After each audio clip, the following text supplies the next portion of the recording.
Mayong hapon sa tanan. My dear friends, this afternoon, let me walk you to my 15 years as your board member of the province of Iloilo.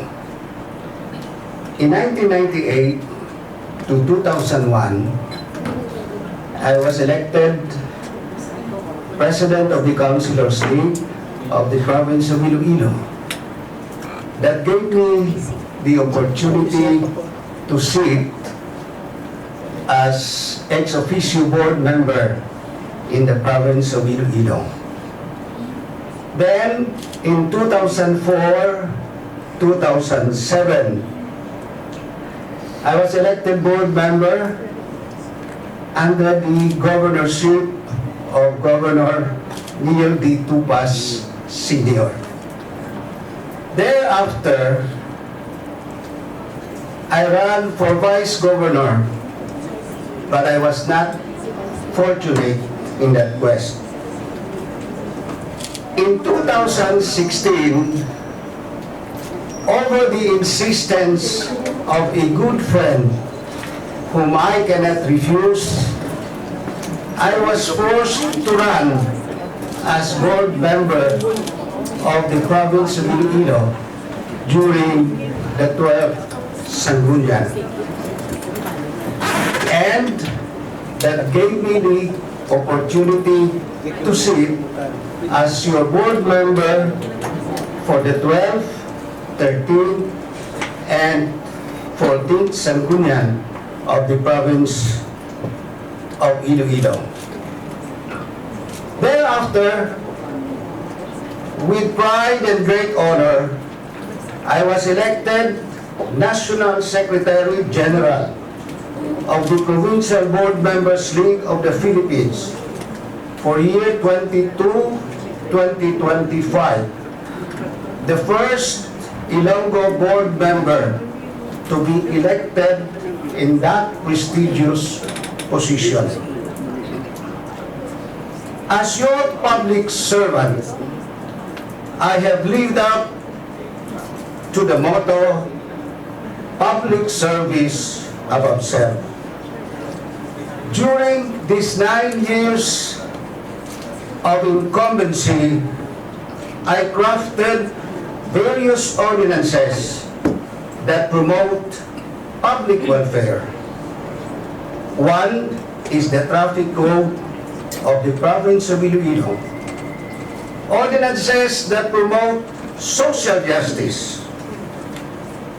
I chaired the Committee on Appropriations for the past 7 years. And as chair of this committee, I ensured the prompt approval of our annual budget, pushed for the equal distribution of our 20% development fund by the district, support our health services by ensuring the yearly budget of our 12 district hospitals and 1 provincial hospital.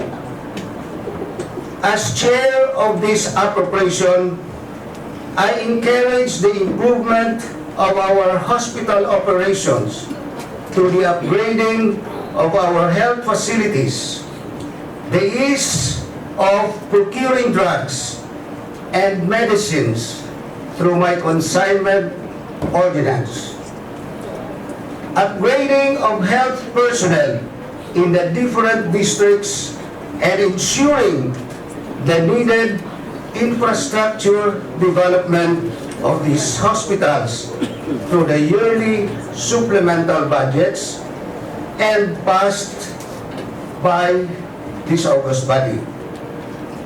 Together with board member Sirag, we passed the ordinance creating the San Joaquin Mother and Child District Hospital.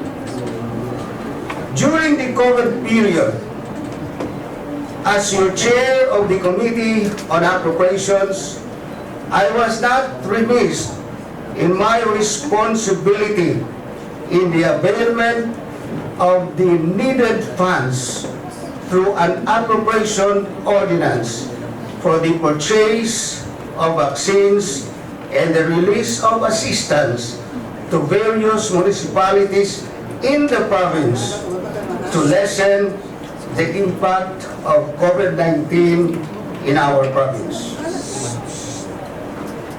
The many other projects and programs as presented by the Governor in the field of agriculture, education, economic, and social services were addressed to the prompt approval of the annual budget and supplemental budgets of the province. One of the ordinances I am proud to highlight is Provincial Ordinance 2024-324, an ordinance creating the Provincial Housing Board.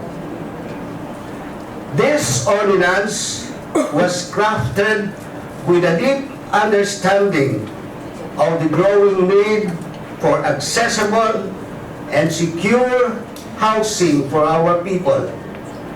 It seeks to promote socialized housing for our displaced constituents, those affected by government infrastructure projects and the rapid pace of private developments across the province. Beyond that, the ordinance also aims to support our rank-and-file employees at the provincial capital of Iloilo. We recognize that many of our hard-working employees continue to rent in apartments and boarding houses. Through this initiative, we hope to pave the way for affordable and dignified housing opportunity, giving our lowly employees a better quality of life and a stronger sense of stability. This is not more than just a policy. It is a step toward inclusive growth and a more compassionate governance by providing a decent home to our employees.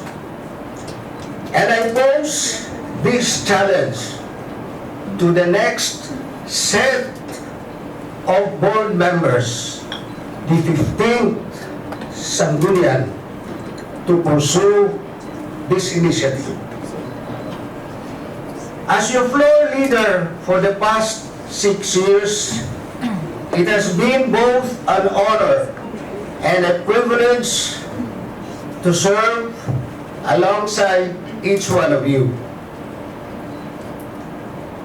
Throughout our sessions, we engaged in healthy discourse, always striving to uphold the integrity of our legislative duties and support the Vice Governor in ensuring smooth and orderly proceedings. There were times when we found ourselves in disagreement, particularly on complex issues surrounding the passage of some ordinances. These moments, though challenging, were opportunities for us to clarify, deliberate, and ultimately find the best solutions.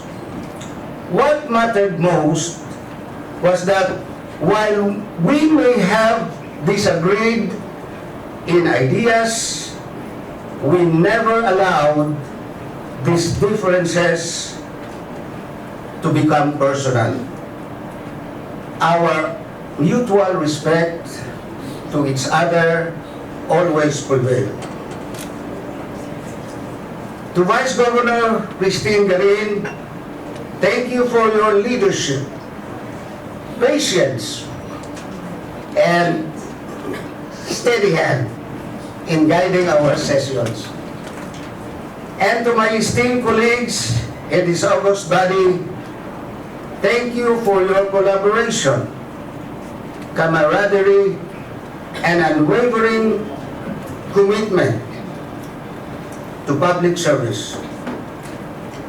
Today, I am about to close the chapter of my life as a public servant. I know not what lies ahead, but I am consoled by the words of the book of Ecclesiastes, which states, and I quote, "Everything that happens in this world happens at the time that God chooses. He sets the time for birth and the time for death. He sets the time for planting and the time for pulling up. He sets the time for sorrow and the time for joy. He sets the time for mourning and the time for dancing.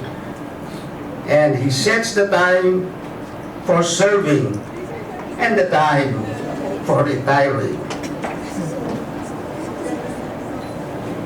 I stand with a heart full of gratitude as I look back on this meaningful journey, serving as your board member for 15 fruitful years. And it has been one of the greatest honors of my life. To everyone who has been a part of this journey, thank you. To Congressman First Biron, our party leader, thank you for your unwavering support and leadership. To Governor Art Defensor, thank you for your trust and partnership in good governance. To Vice Governor Christine Garin, thank you for your guidance and steady leadership during our sessions.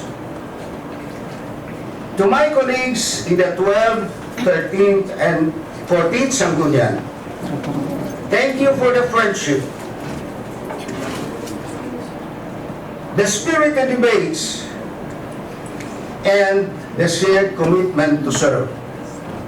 It has been a privilege to work alongside each of you in service to our beloved province. Thank you for the opportunity to serve together. To my hardworking staff, thank you for being with me every step of the way on this journey. Your dedication, loyalty, and quiet strength have been the backbone of my 15 years and public service. Most especially to my trusted legal staff, Mel and Amy. Ano sila? Thank you for your commitment and unwavering support. I look forward to the day when we will stand together as colleagues in the legal profession. Always remember that for the past 15 years, I had the honor of seeing 5 of my staff becoming lawyers. And truly, I believe that your time is coming. Keep the faith, stay the course, and never stop believing in your potential. I'll be cheering with you all the way. Finally, let me say, this is not yet goodbye, but simply thank you. Come June 30, the door to my chapter in public service will come to a close. But I believe with all my heart that when one door closes, another opens. I place my trust in God, who always decides and chooses what is best for me. This journey has been filled with purpose, challenges, and fulfillment. And for that, I am truly grateful. Thank you for walking with me, supporting me, and believing in me throughout these 15 years of journey. As I prepare to leave this August hall, I am deeply humbled by the thought that my eldest son, Attorney Domingo Oso, board member-elect of the 4th District, a better improvement of my kind, physically and mentally, Version 2.0. will continue the legacy of genuine public service that I have built, founded on the virtues of transparency and accountability. It fills me with pride and hope to see that the next generation take up the mantle, not for personal gain, but for the continued progress and welfare of the province of Iloilo. I know he will serve with the same heart and commitment that I have lived for the past years. Sa gihapon, ang serbisyo Oso magapadayon sa probinsya sa Iloilo. Palangga ako ditong tanan.